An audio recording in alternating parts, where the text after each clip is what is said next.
Should it be Will Anderson or bust for the Arizona Cardinals as it pertains to the NFL Combine? You are Locked On Cardinals, your daily Arizona Cardinals podcast. Part of the Locked On Podcast Network, your team every day.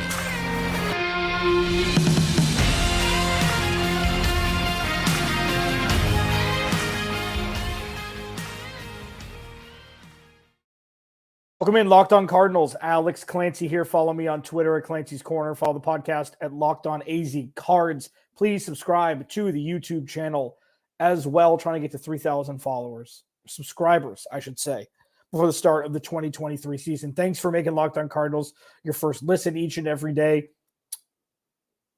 Combine here. Monti, Ossenfort, and Jonathan Gannon spoke to the media today. There's a couple interesting tidbits to take away from that. Is it Will Anderson or bust? Yesterday, I talked about 3 different mock draft scenarios. One where the Cardinals stuck and picked at 3 and 34. The second option was them trading down once, and the third option was them trading down twice. If you'd like, go check that out on YouTube. And again, free and available wherever you get your podcast. And Mel Kiper put out a mock draft today, mock guru, that had the Cardinals drafting Will Anderson at 3 overall, with the Chicago Bears trading down twice, from first to second, and then from second to fourth. And it kind of irked me a little bit because I'm like, I know that they have the first pick, and if they decide to stick with Justin Fields, trading down twice seems to make sense. I just don't know that they will. And I also don't know what that means for other teams, whether it be teams wanting to move up to 3, wanting to move up to 4, the Cardinals sticking and picking at 3 like Mel Kiper has them set. But there are a couple things, again, that Monti, Ossenfort and Jonathan Gannon said that, it's coach speak still. There's still so much in flux about what could potentially happen to this roster as a whole, not just in the draft. And the reason why I'm kind of not diving deep into potentials for the Combine and who to watch today is because we still need a little bit more context before we pontificate on exactly who the Cardinals should be watching. Now, should it be Will Anderson or bust? My answer is TBD. I'm on team trade down as it sits currently. And I looked at the Trey Lance trade. The Cardinals moved back, or the 49ers moved up from 3 to 12. And I don't see the Cardinals moving back that far. But if the Cardinals move back to 6 and Will Anderson and or Jalen Carter are out of the running at that point, which it seems like they both will be, trading back a second time, I think is the most beneficial option if you can get the trade assets that would really bolster the 2024 draft. And that's not giving up on this year's draft. And I'll talk about 2 men who I think the Cardinals would be happy to draft or should be happy to draft with whatever draft pick they get if they do end up trading down outside of the Will Anderson and Jalen Carter, sweepstakes. I'm going to talk about that in the third segment. I'll talk about a little bit about, I will discuss what Monti, Ossenfort and Jonathan Gannon, were quoted as saying, during their media availability today. But the reason why I'm hesitant to say just stick and pick, potential generational talent, bingo, bango, keep it simple. While that may be true, and if they were to just stick and draft Will Anderson at 3 overall, edge rusher out of Alabama, it's not like it's oh no, that's going to ruin the franchise. That's not what this is about. But I think what the tug of war that people are facing internally and externally is having the same feelings going into every draft over the last 10 years, thinking that things aren't going to go well. Steve Keim effect, could give Michael Bidwell some credit for that. But this isn't that. And I know it's very new in this new relationship. And fans have been burned by the last relationship, as toxic as it may have been at times. But this isn't that. And I think a lot of the decision where people are like, just stick at 3, keep it simple, and move on. He's a transcendent talent. Cool. Understood 1,000%. And I think a lot of that still has to do with being burned in the past. So if you're going to jump in with 2 feet into this new pool of the Arizona Cardinals, thinking about what's happened up until this point is a fool's errand. Thinking about how you felt over the last 10 drafts where the majority of the picks didn't go the Cardinals' way, I think it's a fool's errand. If you're going to jump in with 2 feet, jump in. Trust the new regime and say, you know what? If they can move back and still draft a player of impact, because remember, the Cardinals have so many needs. So many. It could be argued that any position, not named quarterback or safety, drafted in the first round would be warranted. And tight end. Think about that. All but 3 positions, if drafted in the first round, you can make an argument for. And a strong argument at that.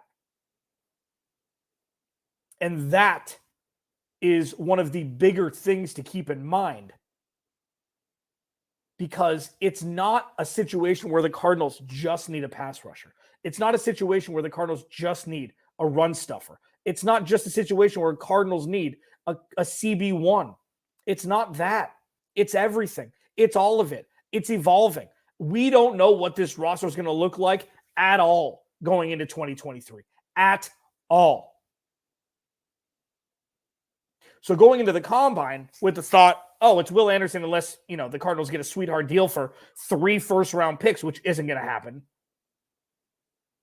I think keeping the mind open to what's possible outside of just drafting Will Anderson or Jalen Carter would just train the brain to understand that there's nothing but possibilities for this roster moving forward. And yes, this is putting trust in Monti for a first-time GM. And yes, this is putting trust in Jonathan Gannon, a first-time head coach. And yes, this is putting trust in Michael Bidwell, who shouldn't be trusted to be able to run a functional organization because he hasn't yet. But that doesn't mean that with his new cabinet around him, that it's not more possible now than it's ever been. So when people say, stick and pick, Will Anderson, don't overthink it. It's not overthinking it anymore. It's opening up this roster to different possibilities. To maybe get a first-round pick and a second-round pick in 2024 on top of what's set to be probably a top 7 or 8 pick for the Cardinals. I've said this since Cliff Kingsbury and Steve Keim have been fired. This could take 2 off seasons from the doldrums of hell, which is where we are now, to a potential deep playoff run like that's with sustainability of young talent that is inexpensive contractually, coupled with Kyler Murray's monster contract, coupled with what's going to be Zaven Collins emerging, Isaiah Simmons potentially having a long-term role here. Just an ecosystem of what a winning organization's ecosystem looks like, roster-wise. So if the Cardinals trade back this year, it's not like they're not going to get a player of impact. We have no idea if Will Anderson's going to pan out. Everybody said Chase Young was going to be the guy. He just eclipsed. Will Anderson eclipsed Chase Young for the most pressures in college over 2 seasons when Will Anderson was in college. Where's Chase Young been? There's no such thing as a sure thing in the NFL. Locked On Cardinals, your team every day. Monti Ossenfort and Jonathan Gannon both spoke to the media. Had some interesting thoughts. I will, give my thoughts on their thoughts. Next, Locked On Cardinals. If you're looking for a delicious treat, I've got some thoughts on that also. If you don't want all the fat and calories of a delicious treat, I've got thoughts on that also. They both end and start with Built Bar. We just got through the holidays 6 weeks ago, 2 months ago. You want to start losing that, little extra padding, but you also want something that tastes delicious. You got to try Built Bar. Okay. Well, Built healthy is actually tasty. Seriously, they're so delicious you won't think they're good for you. They're perfect. Absolutely perfect for the transition from holiday eating to a little bit healthier eating. They come in unbelievable flavors like churro, peanut butter brownie, and coconut almond. I'm not sure how Built does it, but these macros are insane that go with the taste. 130 calories, 4 grams of sugar, 17 grams of protein, and they're all covered in 100% real chocolate. And now you don't have to wait around to get a box. You don't have to go online at Built.com. Now you can get them at your local Walmart or Sam's Club. That's right. Head to the nearest Walmart today. Walk to the pharmacy section and grab yourself a box of Built Bars. You can pick up a 4-bar box of cookies and cream, double chocolate, or coconut puffs. If you're close to Sam's Club, run in, grab a 13-bar box with our hit flavors, brownie batter, and churro. You will thank me later.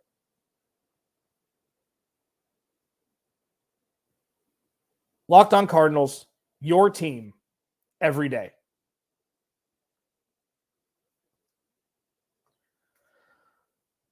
I'm just saying, keep an open mind when you're looking at the Cardinals and the 3rd overall pick.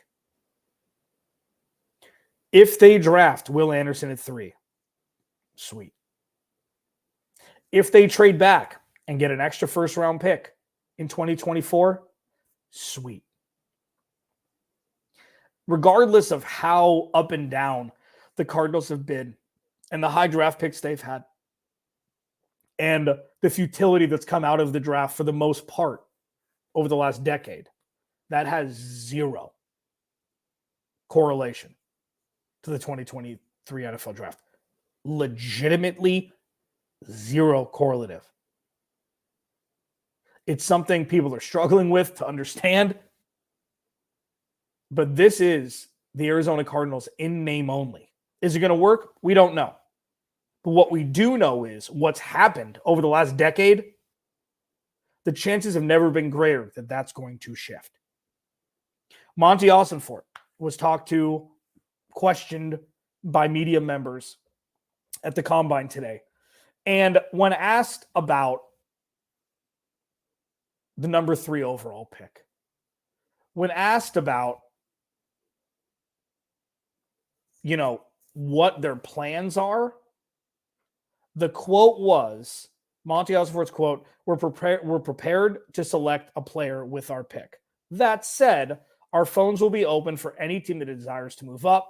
We will listen to offers. So he's playing the game. And that's it. So we don't know, when I said that we're going to kind of hold pat here on diving deep into anything, this is all politicking. We don't know anything yet. We can regurgitate what other people say, sure, but I'd rather spend my time doing other things. So what Monti Ossenfort has done is check the first box as new GM of the Arizona Cardinals. Politics. We're open for business. Giddy up. Now, I feel like any GM, let alone a first-time GM, doesn't matter, would say this or some form or fashion of this to just keep people understanding that even if you don't want a quarterback, and I tweeted out yesterday my mock drafts, and the double trade down started with the Atlanta Falcons moving up. And I reached out to Aaron Freeman from Locked On Falcons and I was like, hey, is this plausible? What do you think?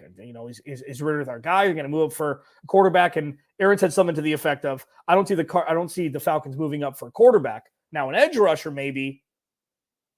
So how many teams would trade a future first next year for Will Anderson to move up to 3?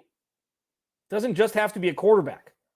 And with that makes that strength for the Cardinals number 3 overall pick even greater, even more potent, because it's not just about quarterbacks. It's about a potential transcendent edge rusher. And yes, with the glaring needs that the Cardinals have, drafting one guy with a set and forget, I understand that point. And if they do that, awesome. This is a win-win. But this is, above all else, maximizing the leverage that the Cardinals have. Maximizing the leverage, drafting number 3, drafting Will Anderson, that's maximizing the leverage also. It doesn't have to be trading back to maximize leverage. The only benefit from last year is that the Cardinals have a high draft pick this year. It's the only benefit. And I guess that Steve Keim and Cliff Kingsbury got fired. Maximizing leverage is the goal. Maximizing the number 3 overall pick in an effort to make this roster better as quickly as possible. Maybe as quickly as possible will take 2 off seasons and 2 drafts. And then maybe you look at Will Anderson, you pair him with Cam Thomas and Myjai Sanders, maybe move Isaiah Simmons to the outside a little bit more than he's played so far, and you're cooking with gas already with that pass rush group. Maybe that's the way they go. And if it is, awesome. And if it's not, awesome. When I say that the Arizona Cardinals are the Arizona Cardinals in name only, and when I talk about the Etch-a-Sketch being shaken, and I talk about the tabula rasa clean slate, and the Arizona Cardinals 2.0, all of the different metaphors that I use and terminologies that I use, start now. There's no downside to what's about to happen for the Cardinals. It just depends upon talent evaluation, the vision for this roster with Monti, Ossenfort, Jonathan Gannon, and Michael Bidwell, and how they want to execute as it pertains to offers they're going to get for the number 3 overall pick. But Monti Ossenfort saying, we're ready to make the pick. Offers, we'll take them. What do you got? And then Jonathan Gannon was asked what they're going to do with Isaiah Simmons, and he said, we'll figure it out, by all accounts. I'm paraphrasing. So it just, like, you're going to get a lot of those answers from Ossenfort and Gannon, because that's the truth. This isn't coach speak. This isn't passing off. This isn't, yeah, we got to look at the tape. Yeah, we got to figure it out. Yeah, we got to go to the drawing board. Yeah. This is keeping an open mind to what this roster is going to look like. And there's going to be a lot determined at the combine. There's going to be a lot determined at pro days. There's going to be a lot of film watched. There's going to be a lot of, theory-based things for this new coaching staff and front office to determine what they want the trajectory and outlook of this roster to look like. So, as I mentioned, again, if they draft Will Anderson at 3, cool. You've got what's set to be potentially a transcendent pass rusher. And if they trade back and accumulate picks for 2024, that's not looked at as an opportunity missed. That's not looked at as an opportunity lost. What that's doing is them deciding, you know what? More high draft picks is going to be what benefits this roster moving forward more than drafting one guy, even if he's great, with so many other potholes in the roster, so many other needs that need to be filled. And this isn't like, drafting 4 B players is better than 1 A player. When you're drafting as high as the Cardinals are going to draft this draft and most likely next draft, it's not that. The Cardinals have the chance to turn coal into gold with what happened to the 2022 season and what could potentially happen in 2023 and 2024. With that, why is the cornerback position being overlooked? Stay tuned. Maybe I'll talk about it. I will. Spoiler alert.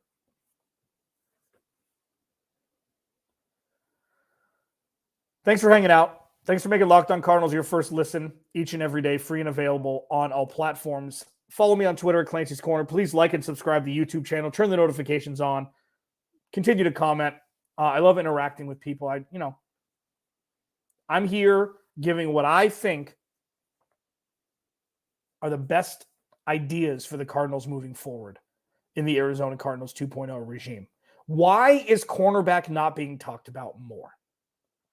And the reason why I bring this up is there are two absolute studs that are most likely going to go in the top 10. Devin Witherspoon from Illinois and Christian Gonzalez from Oregon that could 100% make as much of an impact as Will Anderson does on the Arizona Cardinals roster. So when it comes to this, and this is me not listening to my own advice, I'm looking back at the last decade and thinking, what is the biggest void the Cardinals have had on their roster on defense? Cornerback. Patrick Peterson wasn't relevant since 2015. Even then, they didn't have a CB2. Antonio Cromartie for a year. Then they started Brandon Williams, a running back out of the Big 12, started at corner week 1. That's the lunacy that the Cardinals have dealt with. They haven't had a CB1 in the last 7 years. They've had a pass rush. They've had a pretty good offensive line. What they haven't had is a stud CB1. Is Byron Murphy that? I don't know. He really came into his own towards the beginning, the beginning of 2021, the beginning of 2022 before he got hurt, especially last year, because there was little to no pass rush, and Byron Murphy was still locking down the NFL's best corners when he would go against them. But if I told you the Cardinals could trade back to 6 with Detroit, get a first next year and maybe a third this year to move back, and you could still draft your corner for the future at the 6th overall pick, you're telling me that's a bad situation to be in? That's why I'm imploring you to please just think outside the box. Please think beyond Will Anderson and Jalen Carter, even if they may be great players. They're not going to be the only 2 great non-quarterback players drafted in the first round. And you're looking at 2 corners that, if quarterback wasn't a position, could be in the top 5 taken this year. In the top 4, in the top 3, one of these guys could be taken. And you could be looking at the cornerback for the future for the Arizona Cardinals. A void that the Cardinals have had more than any other defensive position in the last decade. Plus getting a first-round pick next year, plus getting potential more draft capital this year. To me, that'd be 6 of one, half a dozen of the other, with the opportunity to have 2 top 15 picks potentially next year. It's so early.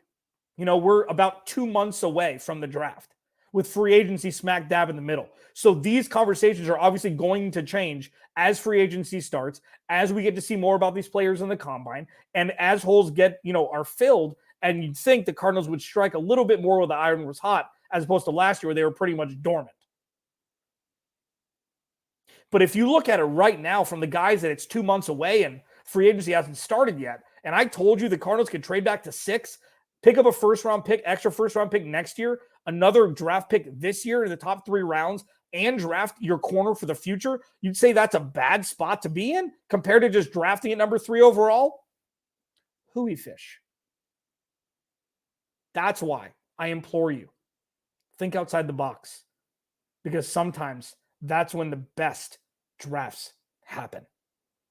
Continue this conversation through the combine. We're just getting started, baby. Alex Clancy, Locked on Cardinals. I'll talk to you tomorrow.